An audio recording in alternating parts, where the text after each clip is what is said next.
Hello and कैसे हो आप सब लोग। मैं हूं आशीष और आप देख रहे हो बायोलॉजी वाला। मैं आपके लिए लेकर आया हूं नई वीडियो जिसमें कि हम पढ़ेंगे जेनेटिक्स वाले चैप्टर का लास्ट पार्ट। डिजीज वाले पार्ट को हम इस वीडियो में कवर करेंगे। चैप्टर होप सो इस वीडियो में खत्म हो जाएगा।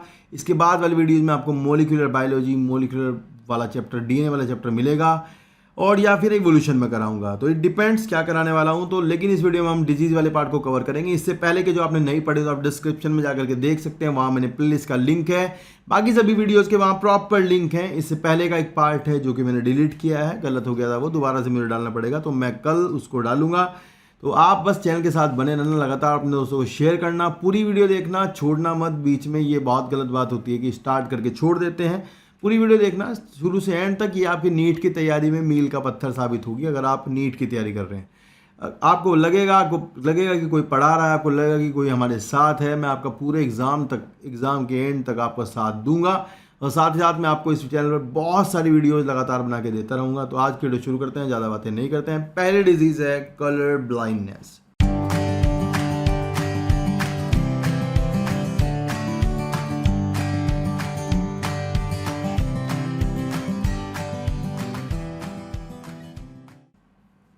चलिए, तो यहाँ लिखा है colour blindness, it is a sex link disorder.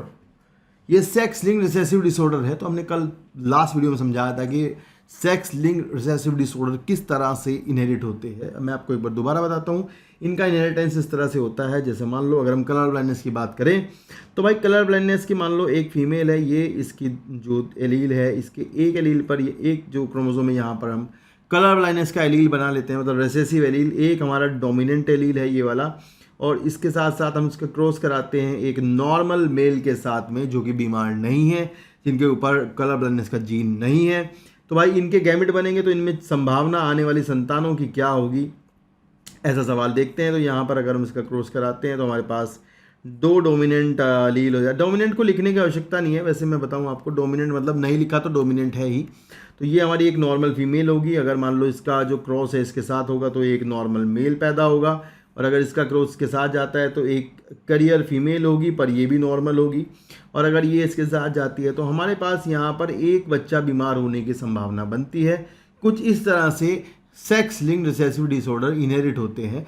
इसमें आप देख सकते हो कि एक कैरियर मदर जो है, एक जो कैरियर मदर है पर नॉर्मल है, वो बीमारी शो नहीं कर रही है, वो अपने बेटे को दे रही है, मतलब वो अपने बेटे को ट्रांसमिट कर रही है डिजीज़ को। क्योंकि लड़कों में आपको पता है कि एक ही एक्स क्रोमोसोम होता है, और एक एक्स क्रोमोसोम होने के कारण लड़के जो है वो ज़्यादा इस बीमारी के लिए, मतलब ज़्यादा बीमारी उनको हो सकती है एज़ कम्पेयर टू फीमेल, क्योंकि वहाँ एक ही एक्स क्रोमोसोम है।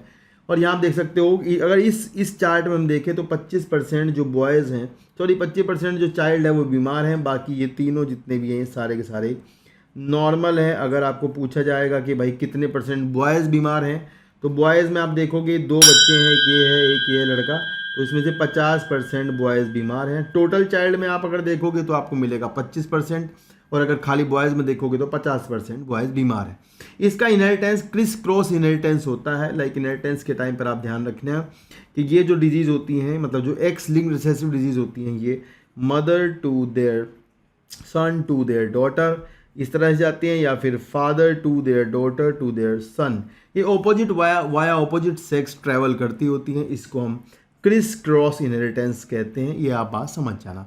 कभी कभी सवाल आता है, इस तरह के सवाल आपके पेपर में आएंगे कि अगर इसका क्रॉस एक हेट्रोजाइगस फीमेल का क्रॉस अगर हम पूछें, इस तरह के सवाल आते हैं कि एक heterozygous female with colour blindness का क्रॉस एक कलर ब्लाइंड मेल के साथ कराने पर इनकी संतानों में कितनी % चांस होगा कि बच्चे बीमार होंगे। तो ध्यान रखना, यहाँ से यहाँ पर हम अगर क्रॉस कराते हैं इसका इससे, तो ये हमारा देखो दो, ये फीमेल बीमार होगी। तो आपको ध्यान रखना होगा कि फीमेल जो है वो तभी बीमार हो सकती है अगर मान लीजिए ऐसा हो जाए कि बाप बीमार हो। तो ये ध्यान रखना, कभी भी लड़की बीमार नहीं होगी अगर पापा बीमार नहीं है।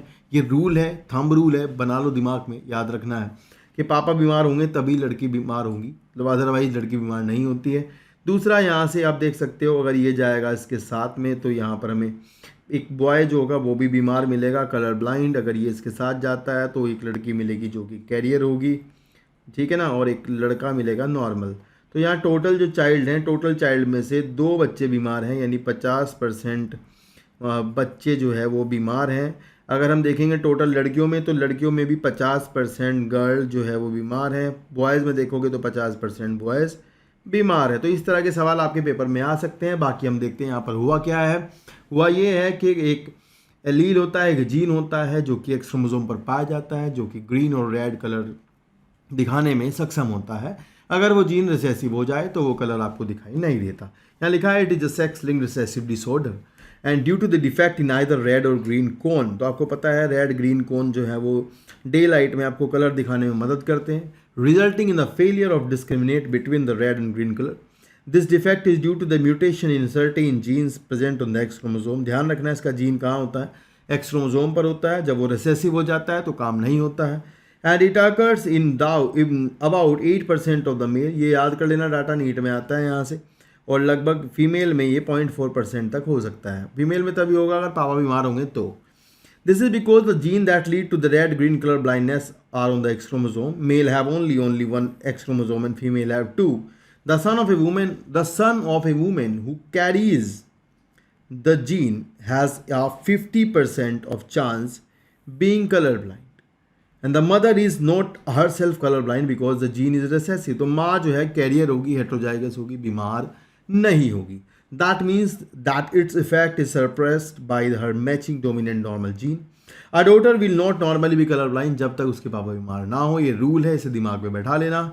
एक डॉटर जब तक बीमार नहीं हो सकती जब तक उसकी माँ कैरियर ना हो और उसके पापा बीमार ना हो। तो कुछ इस तरह से आपका एक्स लिंक्ड रिसेसिव डिसऑर्डर्स का जो जीन है वो इनहेरिट होता है। समझ आई मेरी बात। एक मैं बात बता दूं आपको, एक वर्ड है प्रोटोनोपिया।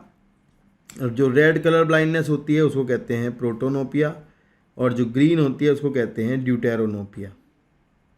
ये भी कभी कभी सवाल आ जाता है लिखा हुआ, तो ध्यान रखना। ग्रीन कलर ब्लाइंडनेस को बोलते हैं ड्यूटेरोनोपिया और रेड को बोलते हैं प्रोटोनोपिया। ठीक है ना बात। तो चलिए अगले देखते हैं डिजीज दैट इज हीमोफीलिया। तो अब हम देखेंगे हीमोफीलिया को। हीमोफीलिया में मैं बता दूं आपको, हीमोफीलिया भी सेक्स लिंक्ड रिसेसिव डिसऑर्डर है भाई।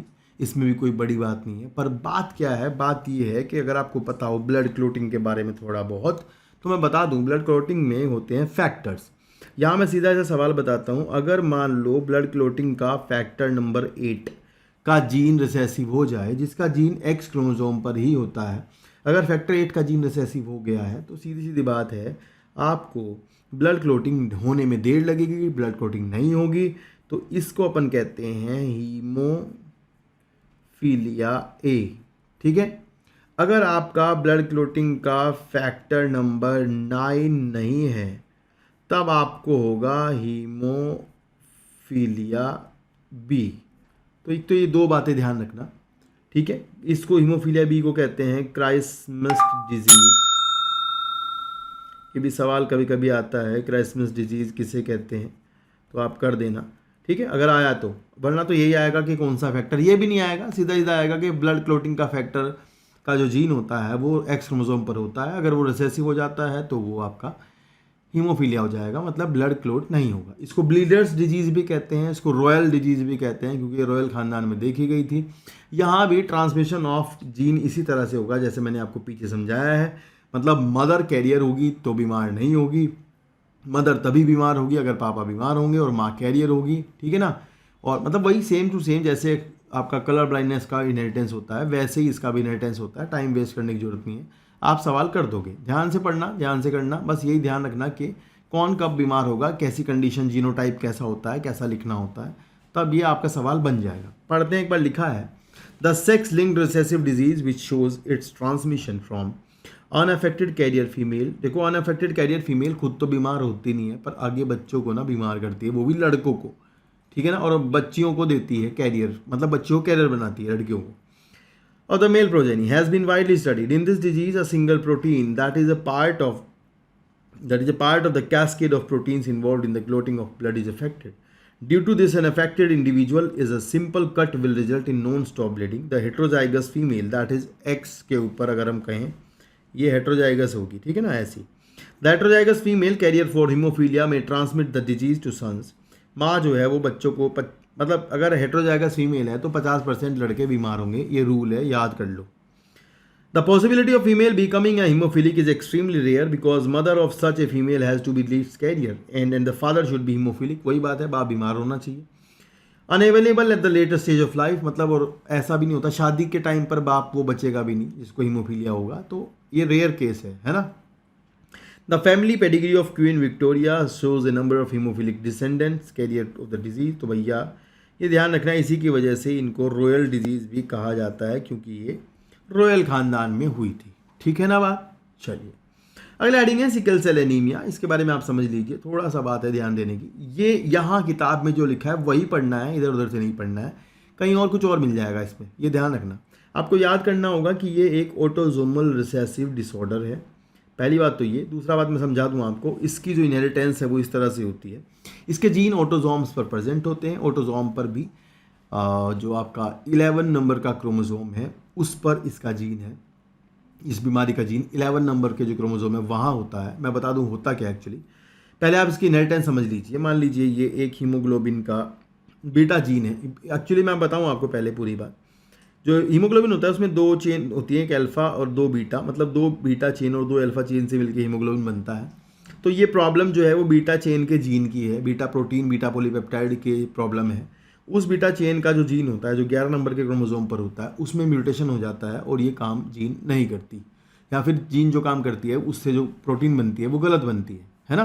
तो प्रॉब्लम ये होती है, हम ऐसे लिखते हैं, मानते हैं कि भाई ये हमारा एक नॉर्मल हीमोग्लोबिन है HbA और ये एलील, और ये एक हेट्रोफिलिक मतलब हेट्रोजाइगस एलील है HbS.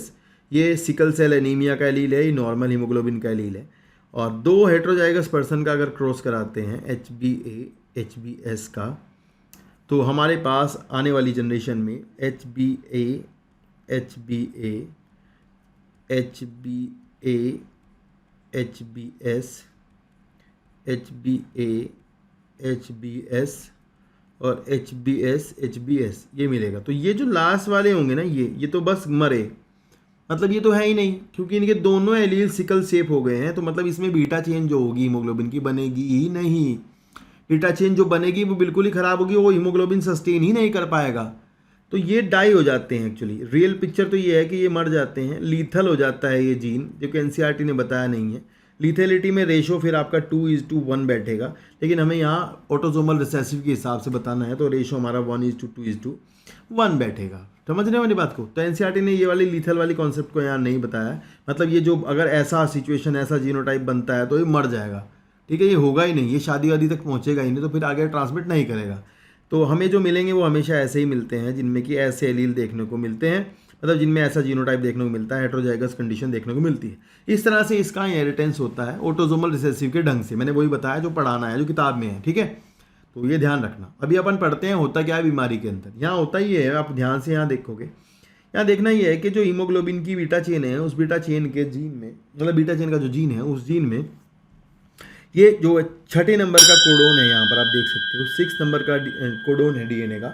इसमें आप देखोगे कि ये है यहाँ 3 to 5, मैं ऐसे DNA बनाता हूँ इसको, ये लिख रहा हूँ 5 to 3. और इसमें आप देख सकते हो कि जो 3 to 5 टेम्पलेट स्टैंड है उसमें T to A का जो है सब्स्टिट्यूशन हुआ है. मतलब यहाँ पे T था और यहाँ पर सब्स्टिट्यूशन हुआ है. सब्स्टिट्यूशन में भी मैं आपको बता दूँ, ये सब्स्टिट्यूशन में ट्रांसवर्जन हुआ है. ट्रांसवर्जन में आप समझ सकते हो हुआ ये है कि जो टी जो था पिरिमिडीन जो था वो कन्वर्ट होके प्यूरिन बन गया. मतलब T इज़ अ पिरिमिडीन और A इज़ अ प्यूरिन, तो T to A कन्वर्ट हुआ है. तो ये सब्स्टिट्यूशन ट्रांसवर्जन है. और जिसके कारण म्यूटेशन होने के कारण हुआ ये है कि पहले जब यहाँ पर mRNA बनता था तो उस mRNA में जो कोडोन था वो कोडोन GAG था, और GAG तो था वो ग्लूटामिक एसिड को कोड करता था. इसी तरह से यहाँ पर म्यूटेशन के बाद GUG बना और GUG ने वैलिन कोड करना शुरू किया. तो जो प्रोटीन की चेन थी उस प्रोटीन की चेन में बीटा चेन की जो जीन थी उसमें बीटा चेन की जो प्रोटीन थी उस प्रोटीन में 6 नंबर का अमीनो एसिड पहले जो था ग्लूटामिक एसिड था, वो ग्लूटामिक एसिड से अब वो वैलिन नाम के अमीनो एसिड में चेंज हो गया है. इसकी वजह से प्रॉब्लम ये हुई कि ऐसा जो प्रोटीन है वो बिल्कुल ही बेकार था, मतलब वो किसी काम का नहीं था. तो इस तरह से हुआ ये कि जो RBC नॉर्मल हुआ करती थी बाइकॉनकेव शेप की, वो बाइकॉनकेव शेप की जो आपकी RBC थी वो परिवर्तित होकर के सिकल शेप की हो जाती हैं. कब हो जाती हैं? अगर लो ऑक्सीजन प्रेशर हो तब. तो इस तरह से आदमी को सिकल सेल एनीमिया हो जाता है, मतलब उसकी जो आरबीसी है वो सिकल सेल हो जाती है, बंदे को जो है वो एनीमिया हो जाता है, काफ़ी ज़्यादा मतलब उसकी बॉडी में ऑक्सीजन की कमी हो जाती है क्योंकि उसकी आरबीसी जो है वो सिकल सेल हो गई है। ऐसा क्यों होता है? लो ऑक्सीजन प्रेशर में जाने पर ऐसी आरबीसी जिनके अंदर ऐसा हीमोग्लोबिन पाया जाता है जिसकी बीटा चेन में इस तरह से छठे नंबर पर वैलीन हो गया हो, वो आपका इस तरह की कंडीशन शो करता है। क्लियर है?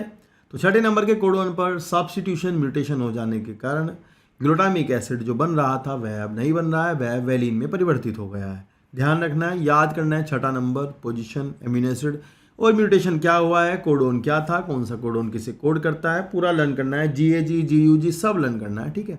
यहाँ तक कि ये भी याद करना है कि पहला एमिनो एसिड वैलीन है, हिस्टिडीन है, ल्यूसिन है, थ्रेडिन है, इस तरह से मतलब चौथा, पांचवा, छठा क्या है। क्लियर है? चलिए पढ़ते हैं क्या लिखा है। यहाँ लिखा है this is autosomal link recessive disorder. पहली बात तो ध्यान रखना है, ये ऑटोसोमल लिंक रिसेसिव डिसऑर्डर है, कुछ और नहीं पढ़ना है, एनसीईआरटी ने जो बताया वही करना है।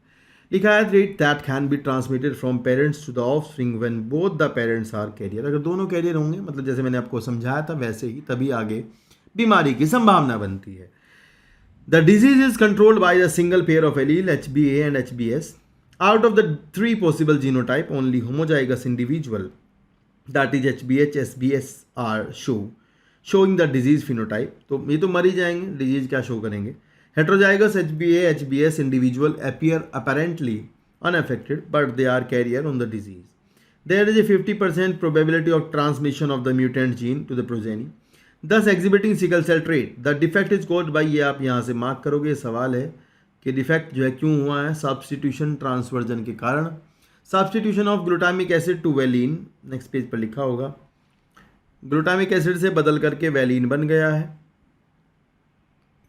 Eight the 6th position of the beta globin chain, ये पोजीशन भी याद करनी है, एंड सॉरी ये मार्क कर लेना, ठीक है। And haemoglobin molecule, the substitution of amino acid in the globin protein result due to the single base substitution at the 6th codon the beta globin gene. GAG से GUG बदलने के कारण ऐसा हुआ है। GAG ग्लूटामिक एसिड को code कर रहा था, जबकि GUG जो है वो वैलिन को कोड करता है। The mutant haemoglobin molecule undergoes polymerisation under low oxygen, को आपको यहाँ से याद करना है, ये जरूरी बात है। Tension causing the change to the shape of the RBC by concave to sickle, मतलब normal RBC by concave shape की होती है, अगर उसमें ऐसा हीमोग्लोबिन इनकॉर्पोरेट हो गया है, घुस गया है, तो वह RBC लो ऑक्सीजन टेंशन में कन्वर्ट होकर के सिकल शेप बन जाएगी और आदमी को सिकल शेप एनीमिया हो जाएगा, ये ध्यान रखेंगे। क्लियर है? चलिए नेक्स्ट है फिनाइलकीटोनुरिया, जिसे हम पहले पढ़ चुके हैं, एक बार फिर से यहाँ दिया गया है, एक बार फिर से मैं बताऊंगा, थोड़ी सी बात फिर से बताता हुआ चलूंगा। होता ये है कि फिनाइल एलेनिन, फिर से बता रहा हूँ, मैंने पहले पढ़ा चुका हूँ, पहली वीडियोज में देख सकते हो। फिनाइल एलेनिन एक आपका एमिनो एसिड है, ये एमिनो एसिड एक एंजाइम फिनाइल एलेनिन हाइड्रोक्सिलेज नाम का एक एंजाइम है, उस एंजाइम के द्वारा इसे बदल करके टायरोसिन में कन्वर्ट किया जाता है। इतना ही आप जानो। इसके जीन जो है, अगर मान लो ये दोनों ही एलील रिसेसिव हो जाएं, ये भी एक ऑटोसोमल रिसेसिव डिसऑर्डर है। अगर इसके दोनों एलील रिसेसिव हो जाते हैं, जो कि क्रोमोसोम नंबर 12 पर इसके जीन पाए जाते हैं, तो इसलिए ऑटोसोमल हुआ। और अगर इसके एलील रिसेसिव हो जाएं तो एंजाइम नहीं बनेगा, एंजाइम नहीं बनेगा, टायरोसिन नहीं बनेगा, टायरोसिन नहीं बनेगा, फर्दर मिलेनिन नाम का जो कलर है स्किन का वो नहीं बनेगा, और भी बहुत सारे पाथवे नहीं चलेंगे। तो फिनाइल एलेनिन ऐसी समस्या में बॉडी के अंदर बढ़ने लगेगा। बढ़ा हुआ फिनाइल एलेनिन बॉडी में फिनाइल पायरुविक एसिड की फॉर्म में इकट्ठा होगा, जो कि बच्चे का IQ लो कर देगा। क्लियर है? और भी बहुत सारी बीमारियां कर देगा। समझ आई? तो ये है डिजीज जिसे कहते हैं फिनाइलकीटोनुरिया। साथ ही साथ फिनाइल एलेनिन जो है वो बॉडी में से बाहर एक्सक्रीशन के थ्रू भी निकलेगा। क्लियर है? ये ध्यान रखना जरूर। तो हम पढ़ते हैं, लिखा क्या है। लिखा है this is an inborn error of metabolism is also inherited as the autosomal recessive trait. तो ध्यान रखने की केवल बात यही है कि ये भी एक ऑटोसोमल रिसेसिव ट्रेट है। The affected individual lakhs an enzyme that convert the amino acid phenyl alanine into tyrosine. Enzyme का नाम मैंने बताया, पीछे भी दिया था, phenyl alanine hydroxylase is the name of that particular enzyme. As a result of this, phenyl alanine is accumulated and converted into phenyl pyruvic acid. बदल के क्या बन गया? फिनाइल पायरुविक एसिड, और एक्यूमुलेट हुआ ब्रेन के अंदर, जिससे कि मेंटल रिटार्डेशन हुई। पहला प्रॉब्लम ये है। दूसरा प्रॉब्लम ये है कि ये यूरिन के थ्रू बाहर आएगा और एक्सक्रीशन इसका होगा, इसका एब्जॉर्प्शन नहीं होगा। तो यहाँ पर ये दिया है, पीछे दिया है हेयर लॉस होगा, कलर नहीं बनेगा, स्किन कलर, ये भी इसके साथ में प्रॉब्लम है। तो ये एक आपका मैंने पीछे पढ़ाया था कि ये प्लियोट्रॉपी का भी एग्जाम्पल है। क्लियर है? चलो, the next disease is that is thalassaemia. Thalassaemia एक कैसी बीमारी है मैं बता दूं आपको। थैलेसीमिया भी हीमोग्लोबिन से रिलेटेड बीमारी है। इसमें होता क्या है, इसमें ये होता है जैसे हमने पीछे पढ़ा था अभी कि भाई सिकल सेल एनीमिया के अंदर तो हीमोग्लोबिन की जो चेन थी वो गलत बन रही थी। हीमोग्लोबिन की चेन में एमिनो एसिड जो था वो गलत हो गया था, समझा? मतलब हीमोग्लोबिन की चेन के अंदर जो एमिनो एसिड था वो गलत आ गया था, जिसकी वजह से प्रॉब्लम हुई थी। लेकिन अगर हम बात करते हैं थैलेसीमिया की, तो थैलेसीमिया में आपको बता दूं होगा ये कि कम बनेगा। यहाँ अगर अल्फा चेन कम बनेगी, मतलब कम बनेगी, मतलब उनका जो एलील है वो काम नहीं कर रहा है, मतलब वो रिसेसिव हो गया है, फंक्शन नहीं कर रहा है, वो गलत नहीं बना रहा है, वो बना ही नहीं रहा है, गलत नहीं बना रहा है, वो बना ही नहीं रहा है। तो यहाँ अगर मान लो अल्फा चेन का जो जीन है वो काम नहीं कर रहा है तो अल्फा थैलेसीमिया होगा। बीटा का काम नहीं कर रहा है तो बीटा थैलेसीमिया होगा। मतलब अगर बीटा चेन कम बननी शुरू हो जाए तो बीटा थैलेसीमिया होगा, अगर मान लो अल्फा चेन कम बने तो अल्फा थैलेसीमिया होगा। मैं आपको समझाता हूँ कैसे होता है। देखिए ऐसे होता है, मान लीजिए ये आपका क्रोमोसोम नंबर 16 है और ये आपका क्रोमोसोम नंबर है 11 जिसे कहते हैं। इस पर अगर आप ध्यान से देखोगे तो कलर बदल लें तो भाई यहाँ पर एक एलील है, जीन है HBA, ठीक है 1, मान लो HBA है 1, ये HBA1 है। यहाँ एक एलील है दूसरा HBA2, ठीक है, या चलो मान लेते हैं HBA2 मान लेते हैं। और यहाँ एक क्रोमोसोम नंबर, ये तो है क्रोमोसोम नंबर 16, ये है क्रोमोसोम नंबर 11। तो क्रोमोसोम नंबर 11 पर भी एक जीन है HBB। तो अगर मैं कहूँ कि ये हीमोग्लोबिन है अल्फा चेन और ये हीमोग्लोबिन की बीटा चेन, तो बीटा चेन को ये दोनों एलील बनाते हैं, ये रहे दोनों एलील जो कि 11 नंबर पर है। अल्फा चेन को बनाते हैं 4 एलील। बस यहाँ समझने की बात यही है कि अल्फा चेन को बनाने के लिए अल्फा चेन के टोटल 4 एलील होते हैं, जबकि बीटा चेन को बनाने के लिए 2 ही एलील होते हैं। समझ आई मेरी बात को ना?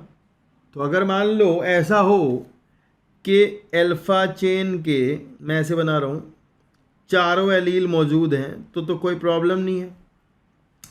अगर अल्फा चेन में एक एलील काम नहीं कर रहा है तो ये बंदा साइलेंट कैरियर होगा, इसको होगा तो कुछ नहीं पर ये कैरियर होगा, ठीक है ना बात?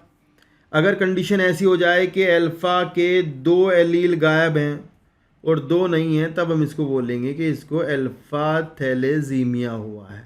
यानी ऐसी कंडीशन में जब अल्फा चेन के 4 में से 2 ही एलील काम कर रहे होंगे, 2 एलील रिसेसिव हो जाएंगे, तो ऐसी सीन में होगा ये कि भाई मेरे अल्फा थैलेसीमिया होगा, यानी उस आदमी के अंदर अल्फा चेन जो है वो कम बनेगी। समझ रहे हो? यानी उस आदमी के अंदर अल्फा चेन जो है वो कम बनेगी और उसकी मतलब मात्रा कम हो जाएगी अल्फा चेन की, जिसकी वजह से आपका उस बंदे को अल्फा थैलेसीमिया होगा, यानी एनीमिया होगा। सीधी बात है, उसको चलते हुए सांस चढ़ेंगे, वो तेज नहीं भाग सकता, एक्सरसाइज नहीं कर सकता, तो उसको क्या है प्रॉब्लम हो जाएगी। समझ आई? इसी तरह से अगर हम बात करते हैं कि अगर मान लो बीटा के बारे में बात करें, जैसे बीटा चेन 2 ही एलील हैं तो दोनों हैं तो कोई दिक्कत नहीं, पर अगर एक नहीं है तो ऐसे आदमी को बीटा थैलेसीमिया होगा।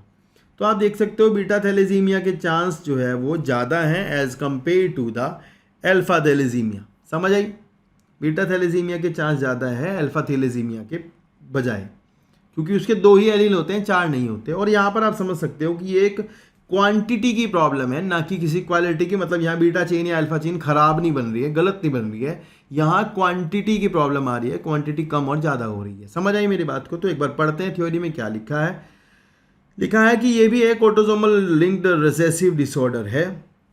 Very good. This is also autosomal linked recessive blood disease transmitted from parents to the offspring when both the partners are unaffected carrier for the gene। ठीक है, अगर कैरियर होते हैं तो आगे जाएगी बीमारी। The defect could be due to the either mutation और deletion which ultimately result in reduce rate. ये मार्क करो, खराब नहीं हो रहा है, यहाँ हो रहा है reduce rate synthesis of the one of the globin chain alpha and beta that make up the haemoglobin. This cause the formation of abnormal haemoglobin molecule resulting into anaemia. Which is a characteristic of the disease. Thalassaemia can be classified according to which chain is haemoglobin molecule is affected. जैसे alpha नहीं बन रही है तो alpha thalassaemia, और अगर beta नहीं बन रही है तो बीटा थैलेसीमिया। लिखा है production of alpha globin chain is affected while in beta thalassaemia the production of beta globin chain is affected. Alpha thalassaemia is controlled by the two close, ये सवाल है यहाँ पे मार्क करो, closely linked HbA1 HbA2 closely linked gene है ये सवाल बन सकता है यहाँ से। दोनों क्लोजली लिंक्ड हैं, आसपास ही हैं, मतलब HbA1 HbA2 इनके टोटल 4 एलील हैं, क्रोमोसोम नंबर 16 पर मिलते हैं। और इनमें अगर म्यूटेशन हो जाए, चारों में से किसी एक में भी हो जाए, तो आपको समझाया मैंने कैसे ये डिजीज इनहेरिट होगी, है ना। तो टोटल 4 एलील हैं। The more gene affected the less alpha globin molecule produce. जितना ज़्यादा जीन अफेक्ट होंगे, मान लो 2 काम नहीं कर रहे हैं, 3 काम नहीं कर रहे हैं, उसी हिसाब से अल्फा थैलेसीमिया होगा, मतलब उसी हिसाब से अल्फा चेन कम बनना शुरू हो जाएगी। The more the gene affected the less the alpha globin molecule produced. इसी तरह से the beta thalassaemia is controlled by the single gene that is HBB present on the chromosome number 11। ये mark कर लो, ये सवाल है, क्रोमोसोम नंबर 11 पर होगा। Of each parent and occurs due to the mutation of one और both the gene. Thalassemia differ from the sickle cell thalassemia, ये भी सवाल आएगा।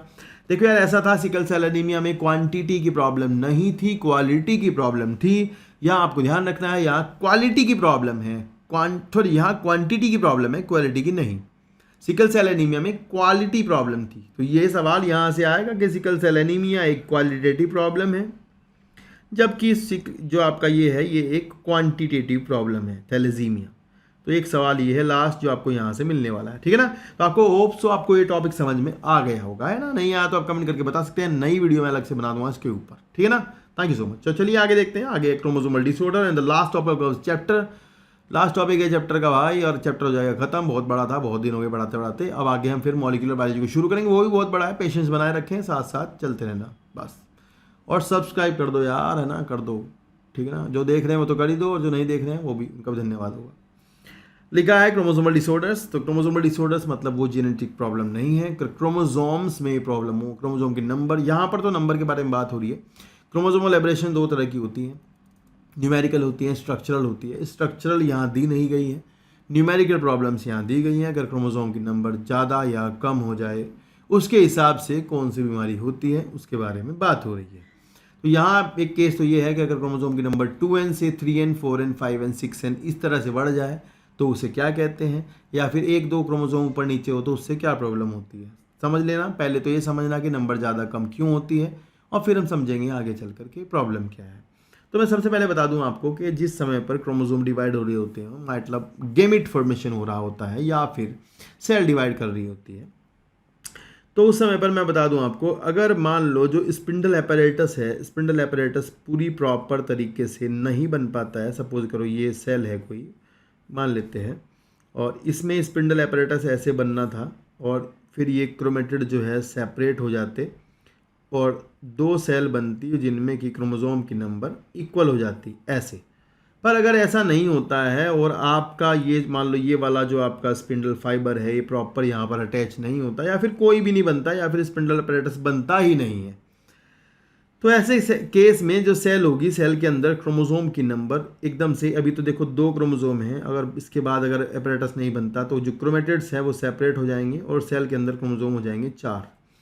तो ऐसे में सेल जो है टोटल 2n से तुरंत, अगर मान लो ये 2n सेल थी तो अगर ये हो जाएगी 4n, मतलब समझ रहे हो, 2n से 4n हो जाएगी। मतलब यहाँ पर अगर हम कह सकते हैं कि एक पेयर था तो अभी हमारे पास 2 पेयर हो जाते हैं, ठीक है, तो ये 4n हो जाएगी। तो इस तरह से सेल के अंदर क्रोमोसोम की प्लॉइडी बढ़ जाती है, नंबर बढ़ जाती है। अगर पूरा सेट बढ़ जाए, मान लो ये एक सेट था हमारे पास, अभी हमारे पास 2 सेट हो गए हैं, तो एक सेट से 2 सेट हुए, इस तरह आगे बढ़ सकते हैं, ठीक है ना। तो अगर मान लो पूरा सेट बढ़ता है तो इस घटना को हम कहते हैं यूप्लॉइडी। यूप्लॉइडी के बाद प्लांट्स जो है वो तो चल जाते हैं, मतलब प्लांट के अंदर तो यूप्लॉइडी काम कर जाता है, प्रॉब्लम नहीं होती। लेकिन जो एनिमल्स होते हैं, एनिमल्स में यूप्लॉइडी नहीं चलता। मतलब ऐसा जो अगर गर्भ होगा, ऐसा कोई संतान होगी, ऐसा कोई भी जीव होगा तो उसका अबॉर्शन होना तय है, मतलब वो गर्भ में ही उसकी मृत्यु हो जाएगी, ये ध्यान रखना, ठीक है ना। एक केस होता है एन्यूप्लॉइडी। एन्यूप्लॉइडी में ये होता है भाई मेरे कि क्रोमोसोम का गैमेट फॉर्मेशन के टाइम पर, मान लो मियोसिस 2 चल रही है, मियोसिस 2 के टाइम पर आपको पता है क्रोमेटिड्स को सेपरेट होना होता है, सिस्टर क्रोमेटिड्स को सेपरेट होना होता है। तो उस समय पर यहाँ अगर नॉन डिसजंक्शन ऑफ क्रोमोसोम हो जाए, नॉन डिसजंक्शन ऑफ क्रोमोसोम आप समझते हो क्या होता है? ये होता है कि इसको सेपरेट होना था और प्रॉब्लम ये हुई कि ये वाला फाइबर यहाँ अटैच नहीं हुआ, तो ऐसे केस में जब गैमेट बनेगा तो सेपरेशन के बाद इधर जो है 3 क्रोमोसोम पहुँचेंगे, एक तो कॉपी पहुँचेंगे दोनों एक दूसरे की और एक अलग से पहुँचेगा, और इधर जो सेल बनेगी उसमें केवल एक ही क्रोमोसोम पहुँचेगा। मतलब गैमेट फॉर्मेशन के टाइम पर इधर 3 क्रोमोसोम हो जाएंगे, इधर हो जाएगा 1 क्रोमोसोम। समझ आया होगा आपको हुआ क्या है? हुआ ये है कि क्रोमोसोम का नॉन डिसजंक्शन हुआ है, डिसजंक्ट प्रॉपर नहीं हुए। मान लो ऐसा हुआ कि ये दोनों क्रोमोसोम जो थे ये एक ही सेल में चले गए और इधर से एक इधर आया और एक इधर आया, मतलब ये दोनों सेपरेट हुए प्रॉपर, क्योंकि इसमें अरेंजमेंट स्पिंडल फाइबर का हो गया था, लेकिन यहाँ पर नहीं हुआ था। तो ऐसे केस में नॉन डिसजंक्शन ऑफ क्रोमोसोम हुआ, इसको बोलते हैं non disjunction of chromosome during the gamete formation. तो ये प्रॉब्लम है, इसको कहते हैं एन्यूप्लॉइडी। एन्यूप्लॉइडी में होगा ये कि अगर ये वाला गैमेट अब किसी नॉर्मल गैमेट के साथ फ्यूज करेगा तो टोटल क्रोमोसोम की संख्या हो जाएगी 5, 3 इसमें है, दूसरे में 2 होंगे तो 5 हो जाएंगे, तो इससे एक क्रोमोसोम की नंबर बढ़ जाएगी, है ना। तो इसको बोलते हैं एन्यूप्लॉइडी, एक बढ़ जाना, 2 बढ़ जाना, एक अलग अलग जगह पे 2 बढ़ जाना, एक घट जाना। इसके लिए कुछ टर्म्स हैं जो मैं आपको बताता हूँ जिनसे सवाल बनेगा। टर्म्स यहाँ पे आप नोट कर लेना। नंबर 1 है ट्राइजोमी, आप नोट करें ट्राइजोमी। ट्राइजोमी में मेरे बच्चे आएगा 2n+1। अगर 2n+1 हो जाता है तो इसको बोलते हैं ट्राइजोमी। अगर हो जाता है कहीं मोनोजोमी तो मोनोजोमी सिंपल है, 2n-1। अगर एक आधा इधर घट जाए तो एक घट जाए तो 2n-1 मोनोजोमी होगा। अगर मैं बताऊं आपको यहाँ पर टेट्राजोमी, तो उसके बारे में बात नहीं हो रही किताब के अंदर, फिर भी बताते हैं। टेट्राजोमी होती है 2n-2। अगर कहीं 2n-1 है, मतलब 2 अलग अलग जगह से एक एक क्रोमोसोम घटा है, तो वो आपका डबल मोनोजोमी होगा। अगर कहीं पर 2n+1 हुआ है तो वो डबल ट्राइजोमी होगा, ठीक है ना। अगर कहीं पर ऐसा हुआ है 2n-2, मतलब एक सेट पूरा ही गायब है, मतलब जैसे 16 नंबर का क्रोमोसोम दोनों ही नहीं है, पेयर ही नहीं है पूरा, तो उसको बोलते हैं नलीजोमी। नलीजोमी, ठीक है ना बात। तो ये टर्म्स हैं, इनमें से ट्राइजोमी मोनोजोमी को जरूर याद करना, बाकी हो जाए तो ठीक है, नहीं तो कोई बात नहीं है। एक बार पढ़ते हैं यहाँ क्या लिखा है। यहाँ लिखा है कि the chromosomal disorders on the other hand are caused due to the absence or excess of abnormal arrangement or one or more chromosomes, failure of segregation of chromatid during the cell division cycle, result in the gain or loss of the chromosome called aneuploidy। तो भाई ध्यान रखना, एक आधा ऊपर नीचे हो जाए, एक घट जाए, तो उसको बोलते हैं aneuploidy. For example down syndrome एक बीमारी का नाम है, क्रोमोसोमल डिजीज है, जो कि 21वें नंबर के क्रोमोसोम की ट्राइजोमी के कारण होता है। मतलब किसी जाइगोट में अगर फर्टिलाइजेशन के बाद 21वें नंबर पर 3 क्रोमोसोम हो जाएं 2 के बजाय, तो उसको डाउन सिंड्रोम कहेंगे, वो ट्राइजोमी के कारण हुआ है, ठीक है ना। Similarly Turner syndrome result due to the loss of the X chromosome. अगर मान लो सेक्स क्रोमोसोम में मोनोजोमी हो जाए, मतलब जाइगोट में एक ही सेक्स क्रोमोसोम पहुंचे एक्स और एक होना, तो ऐसे में टर्नर सिंड्रोम होगा। Failure of cytokinesis after telophase stage of cell division result in an increase in the whole set of chromosome. अगर मान लो सेल का डिवीजन नहीं होता है तो एक सेल के अंदर ही दोनों क्रोमोसोम के सेट बढ़ जाएंगे, ऐसे में हम बोलेंगे पॉलीप्लॉइडी या फिर यूप्लॉइडी आप इसे कह सकते हैं। आर्टिफिशियली आप इसे इंड्यूस कर सकते हैं, इसके लिए आपको पता होगा लिलिएसी फैमिली का एक प्लांट है जहाँ पर मिलता है कंपाउंड कोलचिसिन डाल करके आप सेल के अंदर आर्टिफिशियल पॉलीप्लॉइडी इंड्यूस कर सकते हैं। कोलचिसिन डाल करके आप स्पिंडल फाइबर को बनने से रोक सकते हैं, समझ रहे हो। कोलचिसिन एक मतलब क्रोमोसोम नंबर बढ़ाने के लिए यूज कर सकते हैं, पॉलीप्लॉइडी के लिए, ये ध्यान रखना, ठीक है। माइटोटिक पॉइजन है ये, माइटोसिस को रोकता है। The total number of chromosome in a normal human cell is 46, 23 pair, out of 22 pair are autosomes and 1 pair of chromosome are sex chromosome. Sometime, though rarely, either an additional copy of chromosome may be included in an individual or an individual may lack one of any one pair of chromosome. These situations are known as trisomy और monosomy। हमने बता दिया अभी, 2n-1 को monosomy कहते हैं, 2n+1 को trisomy कहते हैं। Respectively, such a situation lead to very serious consequences in the individual.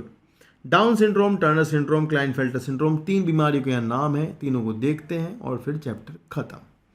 तो पहली बीमारी है डाउन सिंड्रोम। डाउन सिंड्रोम कब होगा? जब आपका ऊपर देख सकते हो ये आपके सामने बना हुआ है यहाँ पर, इसमें आप देखो ये जो 21वें नंबर का है, 21वें नंबर पे आपको 3 क्रोमोसोम दिख रहे होंगे 2 के बजाय, तो इसी को बोलते हैं 21 ट्राइजोमी। यहाँ पर आप देख सकते हैं साफ साफ दिख रहा है 3 क्रोमोसोम है। 21 ट्राइजोमी में हमें देख सकते हैं बच्चे के अंदर कितने सारे कैरेक्टर्स आएंगे।